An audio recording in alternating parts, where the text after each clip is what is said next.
can I ask you to say a little bit, Julia, about what are some of the unique emotional challenges we face after the death of a life partner? I mean, there are so many. I think one of the thing that everyone is aware of is it's the death of your present as you're living your life. So the person that you may have breakfast with, or you go out for in the evening, or you spend your time with, who you share your life with, it's the death of that. But it's also the death of this unique person who you have your imagined future with, where you maybe planned what you were going to do in a few years' time or in 10 years' time. And it's the death of the person who you hold all the memories of your partnership with, of maybe having children together, of holidays together.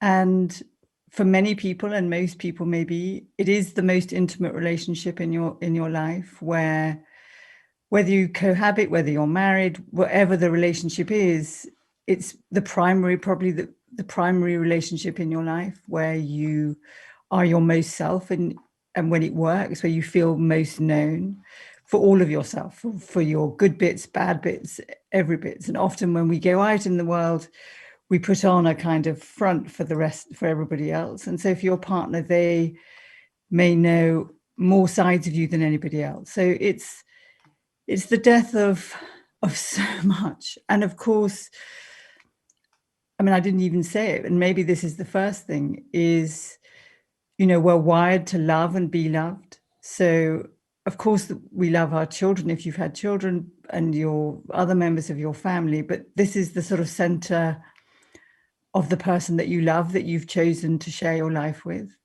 and to receive love from them, however complicated the relationship is. And that's a devastating loss.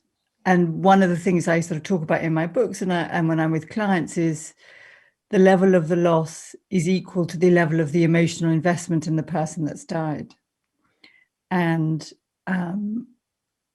in some ways, you can say that's lots of people, but I would say that your partner is your primary person who you invest most love in. Yeah, and they're sort of embedded in the fabric of your life, in every single habit and space. So you feel it everywhere.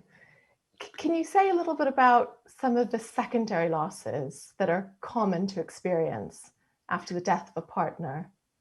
I mean, the thing is, when you said they're embedded in your life, I think one of the things that dies when your partner dies is your sense of identity as a partner, whether it's a wife or a husband or a partner or whatever it is.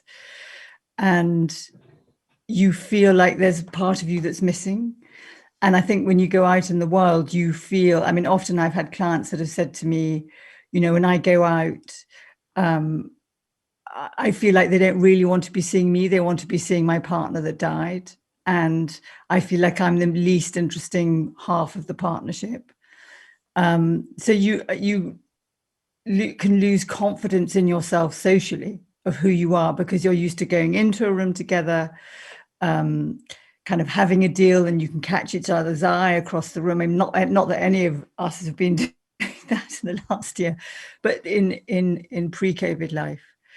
And I think one of the biggest consequences for women, because this is the way the world is rather than how it should be, women tend to lose financially more than men do. So they can be thrown into all sorts of financial problems of not being able to pay the rent, or having to sell their house, or having to move. And so there's consequential masses of losses that can happen from that. So sort of social, economic, I suppose that one that's left out that's obvious is also sexual. So the kind of challenge to your sexual identity and your day-to-day experience of intimacy. Can you reflect a little bit about that loss? I mean, sex is, we're wired to want to have intimacy and closeness. And of course, everybody has different levels of desire and libido. But, having one of the things people that have talked to me about it is they miss the hug before they go to sleep. It's not the kind of fancy flying from the ceiling sex, not that anyone really does that, but if you know what I mean, the kind of imagined version of it. It's much more the companionship and warmth and holding hands and seeing other people holding hands. You know, one of the things I hear often in my practice is, you know, I saw an old couple walking down the street holding hands, and I thought we were going to be that couple. And it was just like a stab in my chest that that isn't who I'm going to be.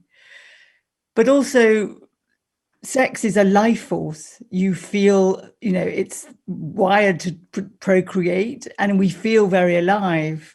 Not always, but, you know, that is the kind of often the feeling of it. We feel very sort of intensely alive, and we have the intimacy and the erotic, imaginative life through sex. So when that dies, that can be devastating. And also there's quite a lot of stigma around having sex after your partner has died, and people decide for you when you should be having sex with someone else, or who you know, when you should be having a new partner. And it may be that you just need the physical connection. Yeah. And I suppose one of the things that we take for granted is the way that you can be physically intimate with your partner in a way that is very unconscious. You know, you're not having to think about it. You're not asking for a hug. It might be sitting on the sofa together, or, you know, it's just that sort of daily form of intimacy that sort of suddenly isn't there anymore. I mean, I remember one man saying to me, it's having someone to do nothing with. Yes. I think I've read that. It's like you can find someone to do something with, but it's difficult to find someone to do nothing with. And that comfort, that level of comfort and intimacy built up over years is very difficult to replace in any way. And the level of trust, you know, and often, you know, in high days and holidays, and people look forward to Fridays, people who are now living alone, or their partners, because their partner has died, they dread the weekends. They dread the aloneness, like going out to the park and seeing families, going out to Sainsbury's and seeing a couple shopping. I mean, everything reminds them of what they had and what they no longer have. And so it's so many places that used to be places of pleasure can feel like a danger zone. They can feel like kind of a smoke alarm going off in your head because it's so intensely painful.